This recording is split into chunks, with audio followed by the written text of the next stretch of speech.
So we're going to look at primary trig ratios. They've given us a problem here. We're going to figure out the problem, then we'll kind of go into a quick lesson about what primary trig ratios are and which one to use. So let's try to build a picture. Spot 25 meters from the base of the building, you look up. Okay, so we got some building here. Let's assume it's a normal building. It's kind of a rectangle, whatever it is. And you are standing 25 meters away from it. Okay, so here you are. Good looking you, smiling, and you are so good.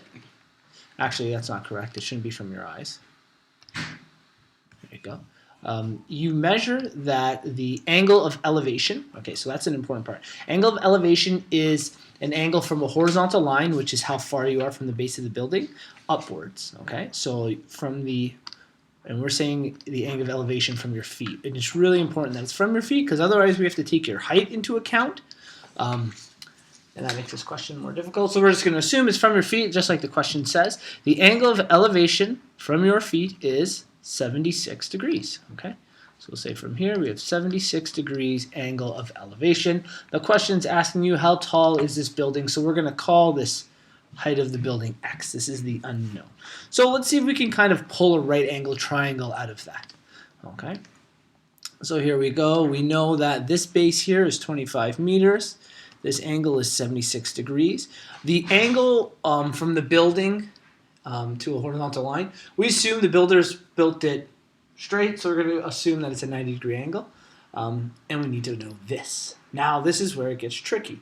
We need to know our primary trig ratios, and there's three of them. We have our sine theta is equal to the opposite over the hypotenuse, cos theta is equal to the adjacent over the hypotenuse, and tan theta is equal to the opposite over adjacent.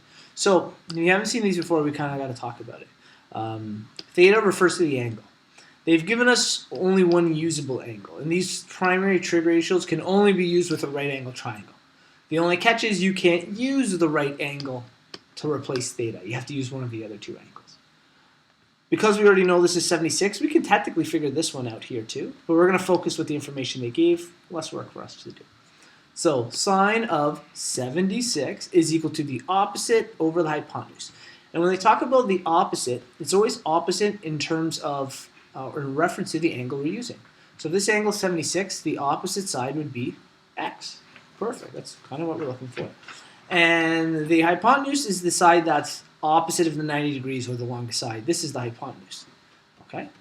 So we know what sine would represent. Cos would deal with the adjacent and the hypotenuse. Well, adjacent means the side touching the angle, but that's not the hypotenuse, okay? Because the hypotenuse is always the hypotenuse. It could be nothing else.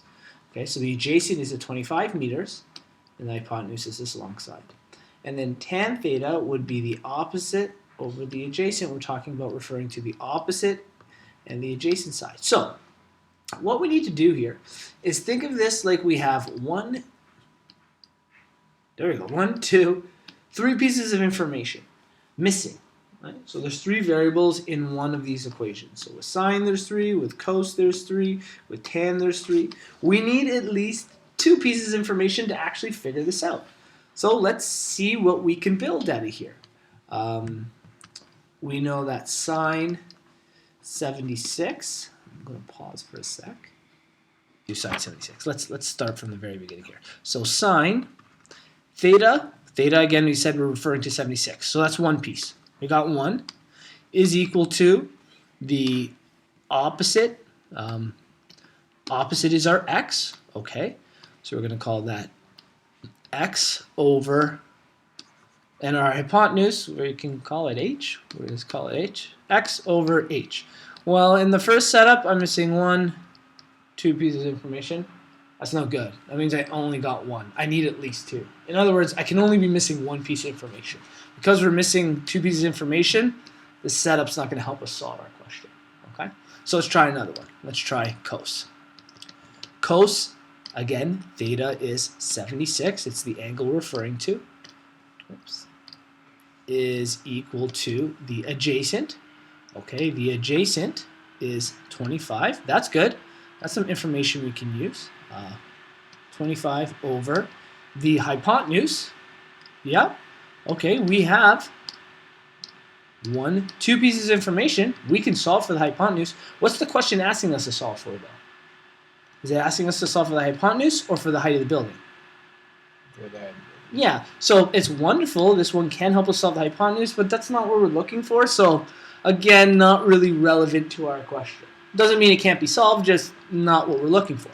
So it really leaves us, obviously, with tan. And let's just make sure. Tan 76 is equal to, well, O is opposite, so opposite of that angle is x. Aha, we need that x to be involved. X over. And the adjacent is our side, that's 25. Great, over 25. And let's see, check. We have two pieces of information, and the unknown piece is x that we're trying to solve. So this is the formula we use. Okay, so if you're ever unsure which formula you use, you can always just plug in all three and then from there look at which one is going to actually help me. So now what we need to do is isolate for x. Okay, so think of this. I'm going to make this a little bigger. So we have tan 76. I want you to think of that as like a number, because when I put tan 76 into a calculator, it's going to give us a value. So think of that as a number is equal to x over 25. We need to isolate x, which really means if this is division on this side and I need to move 25 to the other side, what operation should I use? Yeah, so we're just going to multiply 25 times whatever tan 76 is. So we're going to get 25 times whatever tan 76 is, and that's what x will be, the height of the building. I think on my little calculator we can do this all in one step. 25 times tan 76. 0. What are you talking about? Let's try this again. Tan 76. Clearly that calculator doesn't work. Let's try a different one. Tan 76. Luckily I have a backup. There we go. Here's a value. Tan 76 is 4.0 blah blah blah, and then I'm going to multiply that answer times 25. 100.26.27. So x is approximately 100.27, and our measurement was in meters. So what that means is that the height of this building is approximately 100 meters high, according to the information we've just used.